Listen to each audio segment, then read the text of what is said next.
Hi ladies, hi gents, this is Cindy. I just got home from my third class at the Palm Springs Air Museum, and I have about three wonderful anecdotes, three wonderful pieces of history about women that I learned today that I did not know, and I want to pass this on to my fellow YouTube sisters.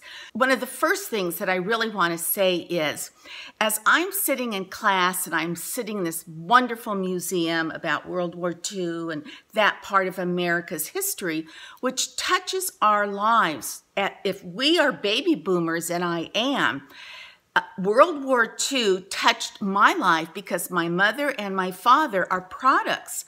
They were 18 to 22-ish when they were involved in the war. But at the end of the war, my father was 22 and my mother was 18, and that's when they were married.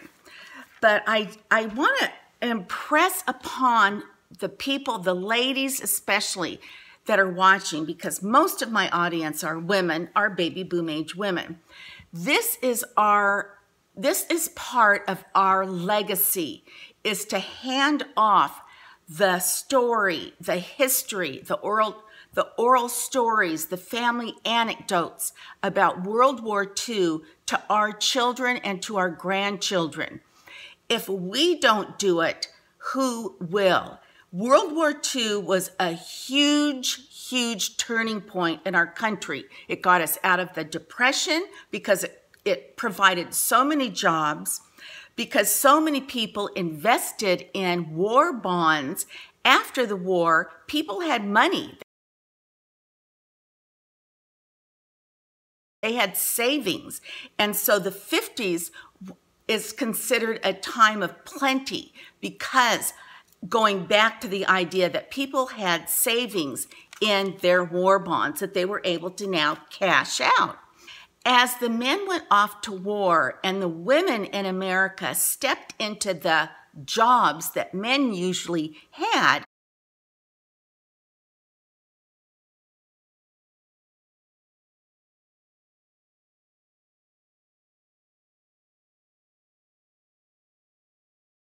or other kinds of jobs, for example, and I have it written down here, women took over jobs such as clerical. They joined the Red Cross. They were photographers. They helped in agriculture. They worked as spies. Those are just a few of the job categories that women stepped up and into during World War II.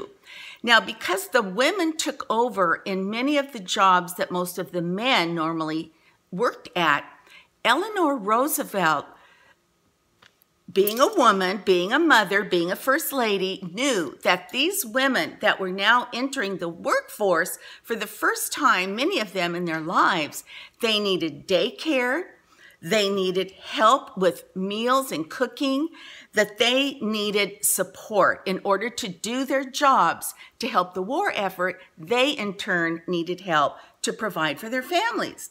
So Eleanor Roosevelt arranged on a large scale child care for all the women who went into the jobs of manufacturing, clerical, Red Cross, all the women who stepped up into the wartime jobs.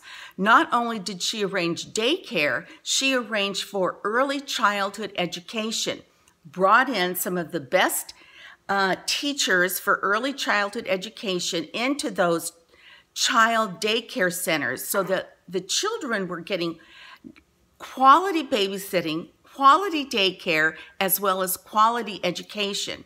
Then Eleanor Roosevelt made sure that when the women were off work, no matter what time of day, because they would work around the clock, no matter what time of day, that when they went to pick up their children, that the mothers were given food enough for them and their families to last them for the next day.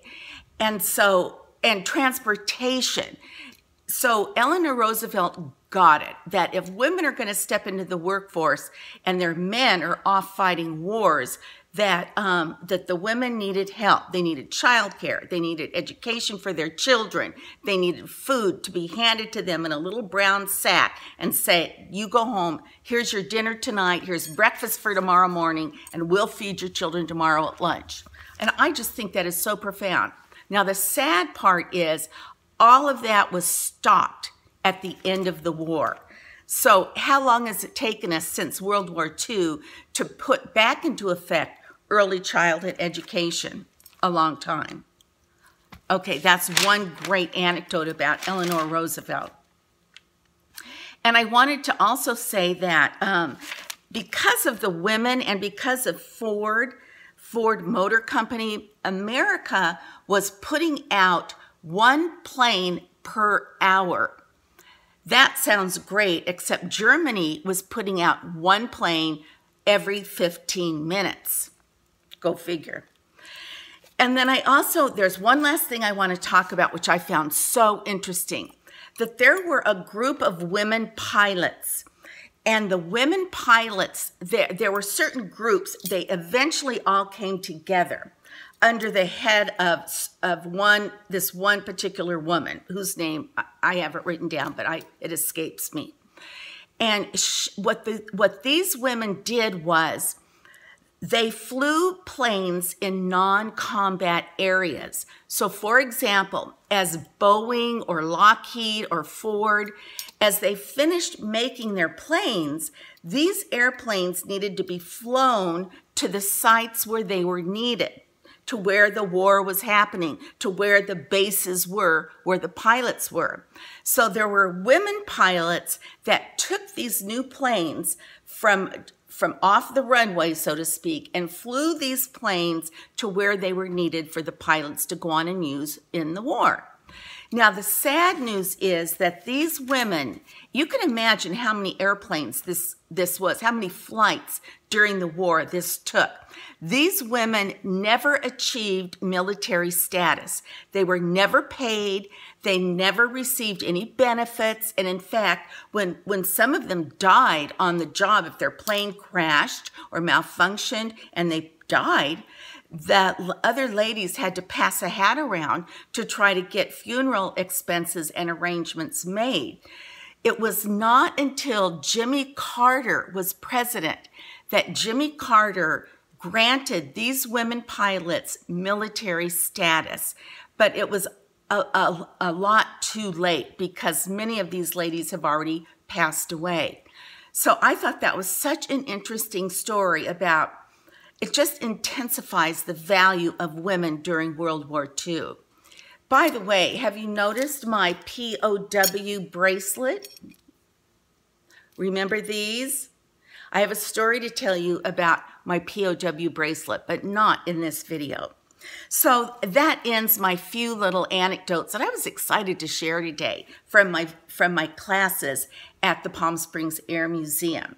So with that, until our next conversation. Bye-bye.